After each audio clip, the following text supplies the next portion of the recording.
¿Qué sucede cuando un anciano con el corazón roto guarda silencio durante 20 años ante una tumba anónima y el alcalde de la ciudad decide arrancar el último arbusto vivo de su borde? Lo que ocurrió después hizo que toda la ciudad se detuviera, y nadie esperaba que la flor hablara primero. Él iba allí todos los días, no por costumbre, no porque hubiera algo interesante, sino porque una vez lo prometió. Entonces, hace 20 años, se encontraba sobre esta tumba, temblando bajo el mismo sol que hoy quema la tierra, y hablaba a la nada. Vengo a visitarte todos los días, hasta que despiertes o hasta que me calle por completo. Solo que no sabía entonces que el silencio no era lo más aterrador. Lo peor era que el mundo a su alrededor hacía como si no existieras. Julio Ramírez era de esas personas a las que dejan de notar mucho antes de que se vayan. Su vida se había reducido a un par de cosas: una casita torcida de chapa y barro, una regadera oxidada con un agujero en el costado y un trozo de tierra detrás del cementerio, donde descansaba lo único que alguna vez había hecho que su corazón se sintiera cálido: su niña, Marisol, un nombre que nunca más pronunció en voz alta, no porque lo hubiera olvidado, sino porque lo guardó, como la gente guarda una carta carbonizada o una llave de una puerta que ya no existe. Ese día, ella volvió de la escuela con un cough. Esa noche le subió la fiebre y por la mañana ya no se levantó. En el pueblo no había ni médico ni farmacia, solo oraciones y tés de hojas secas. Julio la llevó en sus brazos al único consultorio a 7 kilómetros. Pero allí le cerraron la puerta. Sin seguro no atendemos, suplicó. Se sentó bajo las ventanas hasta la noche, y por la mañana, Marisol ya no respiraba. Justo en sus brazos, en un banco de madera, junto al consultorio donde había luz, pero no había corazón. La enterró él mismo, detrás del cementerio, sin lápida, sin inscripción, solo una muñeca de trapo en un pañuelo, y un pequeño arbusto que había crecido de una semilla encontrada en el bolsillo de su chaqueta. Un arbusto tonto, una planta espinosa y torcida, pero viva, y eso significaba esperanza. Lo plantó sobre la tumba y prometió que vendría, cada día, mientras viva la memoria. Desde entonces se convirtió en una sombra. La gente del pueblo se dio por vencida. Primero lo lamentaban, luego le temían, después simplemente no lo notaban. Para los niños se convirtió en una leyenda, divertida, aterradora. Si no terminas, el anciano del cementerio te llevará. Julio escuchó eso, guardó silencio, porque sabía que las palabras ya no cambiarían nada. La jornada de limpieza fue un verdadero espectáculo. Guantes blancos, cámaras, sonrisas falsas. El alcalde proclamaba sobre la memoria brillante. Los escolares se reían, barriendo el polvo seco. Cuando una niña se acercó a su arbusto, él pensó en un principio que solo miraría. Pero cuando sus dedos se extendieron para arrancar el arbusto, él se descontroló. Se lanzó hacia adelante, como si de ello dependiera la vida de alguien, y tal vez así fuera. Agarró la raíz como si sintiera un pulso en ella, y en lugar de un corazón, silencio. Solo labios susurrando, no.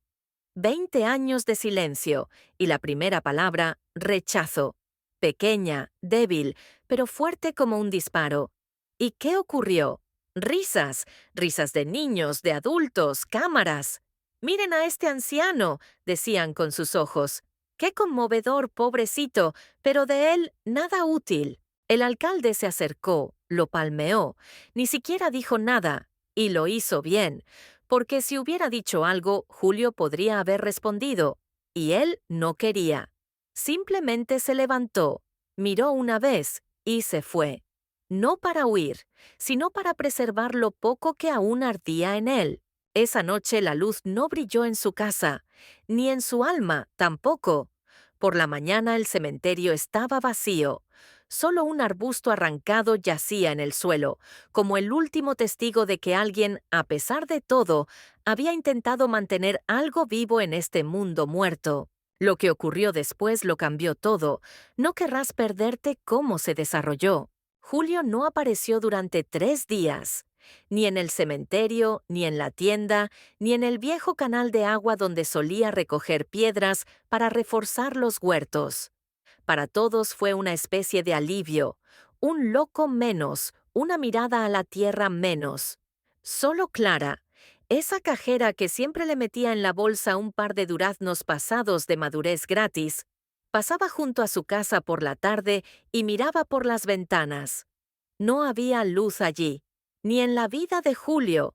En la cuarta noche, el cielo de repente se volvió gris. El calor veraniego crujía como un vidrio viejo, y de repente, de un cielo vacío, un rayo cayó. Comenzó una lluvia, rara, como un perdón.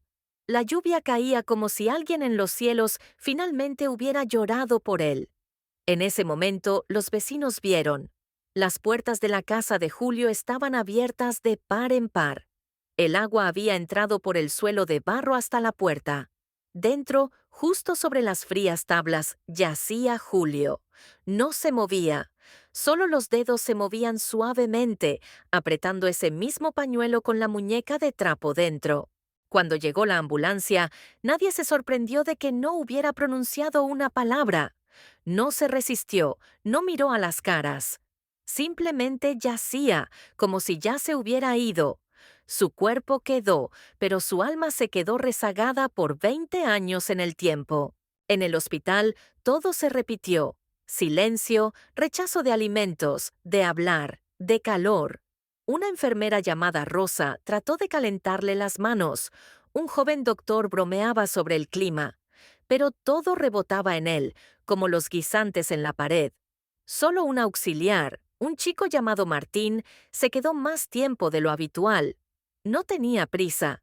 Simplemente se sentó en una silla cercana y comenzó a hablar. No con él, sino al lado, como si hablara en voz alta para sí mismo. Contó sobre su abuelo, que cultivaba maíz y siempre ponía una pequeña cruz en el borde del campo, para que la cosecha supiera quién la protege. Julio no miraba, pero escuchaba, respiraba más calmadamente, y al cuarto día de repente levantó la vista y dijo suavemente, como si hablara para sí mismo, ella tosió todo un día, y luego dejó de hacerlo. Su voz era ronca, como la arcilla después de una sequía. Martín no dijo nada, solo asintió, y desde ese momento, entre ellos, el anciano y el joven, surgió algo que ni los médicos ni los vecinos pudieron discernir.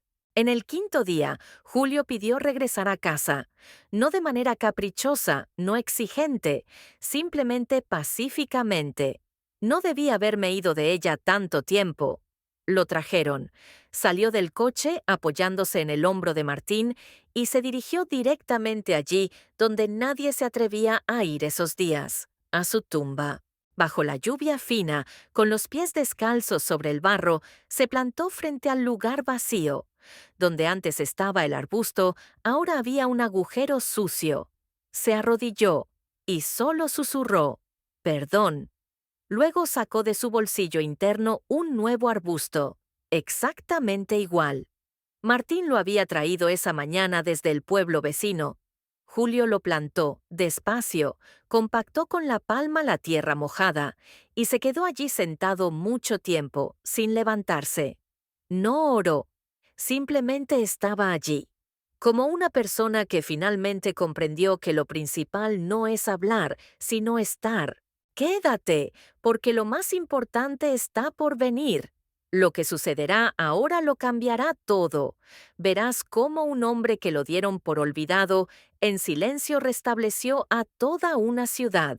A la mañana siguiente volvió. La tierra mojada crujía bajo sus pies. La ropa se pegaba a su espalda, pero Julio parecía no sentir ni la lluvia ni el frío. Estaba de pie ante el pequeño arbusto, plantado el día anterior, y murmuraba algo en voz baja. Sus labios se movían apenas y sus ojos estaban llenos de una tristeza que no verás en las lágrimas, solo en el silencio. Pasó la mano sobre el tallo, como un padre acaricia el cabello de un niño que duerme, y de repente se detuvo. Algo no estaba bien. El arbusto floreció. Una noche, y sacó el primer brote, brillante, vivo, atrevido, como si no viniera de la tierra, sino del corazón. Julio retrocedió. Miraba la flor como si no pudiera creer sus ojos. Sus palmas temblaron. Se arrodilló y, sin saber por qué, colocó su oído sobre la tierra. Y entonces escuchó, no un sonido, no una voz, sino una presencia, suave como un suspiro. No sabía de quién era, pero sabía, no estaba solo. En ese momento, el alcalde llegó al cementerio, no por su propia voluntad. La prensa lo apremiaba de nuevo. Era necesario grabar un reportaje. ¿Cómo la administración local cuida la memoria cultural? Una reportera con un abrigo brillante fingía no notar cómo sus tacones se hundían en el barro. La cámara chasqueaba. Cuando el alcalde vio a Julio, se desconcertó. El anciano estaba junto a su tumba con los brazos extendidos, como si protegiera el arbusto del viento. El alcalde se acercó, sonriendo con los labios, haciéndose el desmemoriado ante la humillación de la semana anterior. «Estamos aquí. Queremos incluir este lugar en el programa de conservación de sitios históricos», comenzó, escondiendo la mirada. Julio no respondió. Solo giró la cabeza, lentamente, como alguien que ha guardado silencio demasiado tiempo. Y entonces habló. «Ella murió aquí», dijo, mirándolo directamente a los ojos. «No por enfermedad, sino por indiferencia. La llevé a su consultorio y me cerraron la puerta». Hubo un silencio. La cámara se detuvo. La reportera se enderezó. El alcalde se enrojeció, abrió la boca, pero no había palabras. Porque en ese momento la flor comenzó a moverse. No, no por el viento. Se inclinó ligeramente y de debajo de sus pétalos cayó un pétalo, blanco, ligero, y aterrizó directamente a los pies del alcalde. Todos se quedaron inmóviles, y entonces habló Clara, bajo pero firme. «Todos cerramos los ojos entonces, don Julio, no solo ellos, nosotros, también». Y entonces se acercó Martín. Colocó junto al arbusto una pequeña placa, hecha a mano, de una tabla. En ella estaba grabado: «Si esperas, no te vayas, la flor puede regresar». Desde entonces, el cementerio se convirtió en un lugar al que no solo iban a llorar, iban a comprender, a perdonar, a reconocer. Julio siguió visitando el arbusto. No dijo más palabras, pero ahora su silencio era escuchado. Y cuando en primavera los brotes florecieron nuevamente, toda la ciudad supo, esa flor habló. Habló por todos aquellos que alguna vez no fueron escuchados. Así, el silencio colocó a todos en su lugar, sin ira, sin ruido, simplemente con la verdad. Gracias por haber seguido esta historia hasta el final. Si tocó su corazón, suscríbanse al canal para no perderse nuevas historias. Y en los comentarios, cuéntenos, ¿qué momento les impactó más? Nos importa su opinión.